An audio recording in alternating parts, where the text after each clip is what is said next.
Hello again.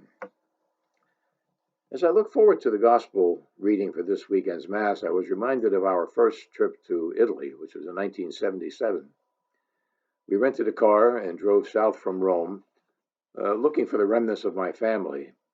I wasn't exactly sure where they lived, and when we stopped for lunch in Salerno, we met a man, Giovanni Bartoletti, who said that he would show us the way. On the way, we saw a man who was dressed as though he were in the 17th century, leading a flock of sheep alongside the road. I had never seen anything like that in person, so I stopped and got out to take a picture, but the shepherd shook his fist at me and yelled at me in Italian, so I got back in the car and continued on our way.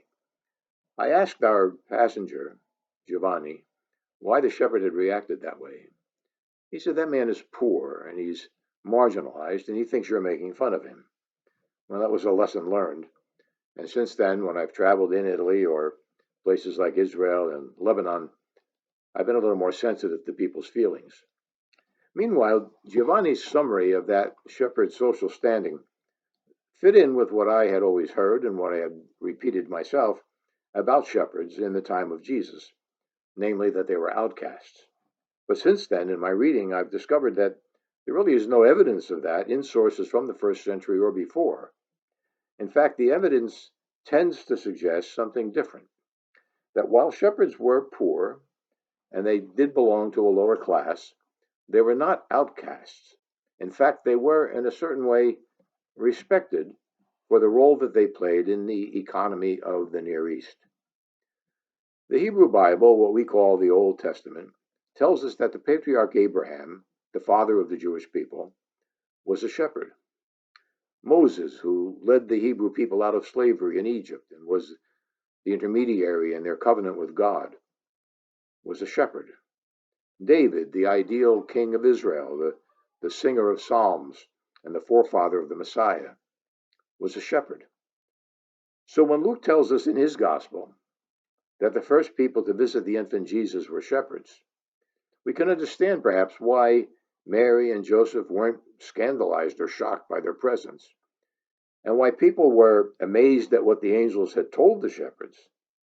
They weren't amazed that the angels had chosen shepherds to tell it to. And that brings us to the passage from John's Gospel for this weekend's Mass, in which Jesus describes himself as a shepherd. This is what he says: "Whoever does not enter a sheepfold through the gate, but climbs over elsewhere, is a thief and a robber. But whoever enters through the gate is the shepherd of the sheep. The gatekeeper opens it for him, and the sheep hear his voice, as the shepherd calls his own sheep by name and leads them out.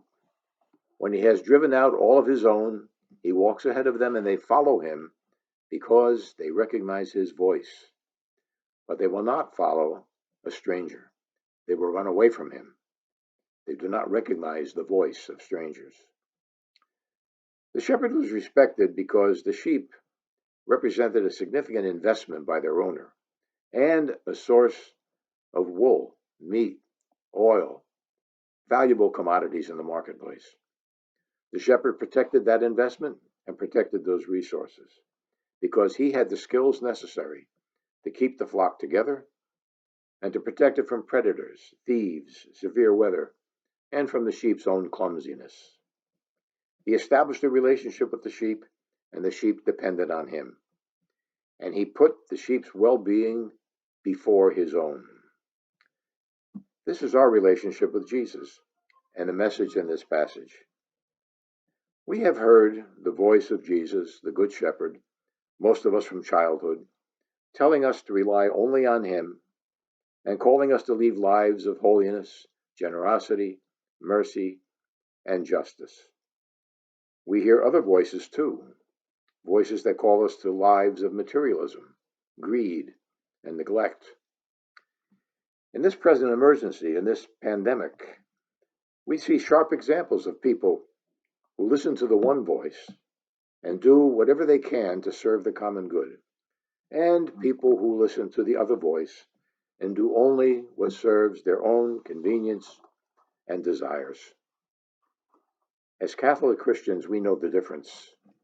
We know what Peter wrote in a letter that will also be read at this weekend's Mass. If you are patient when you suffer for doing what is good, this is a grace from God. For to this you have been called, because Christ also suffered for you, leaving you an example that you should follow in his footsteps.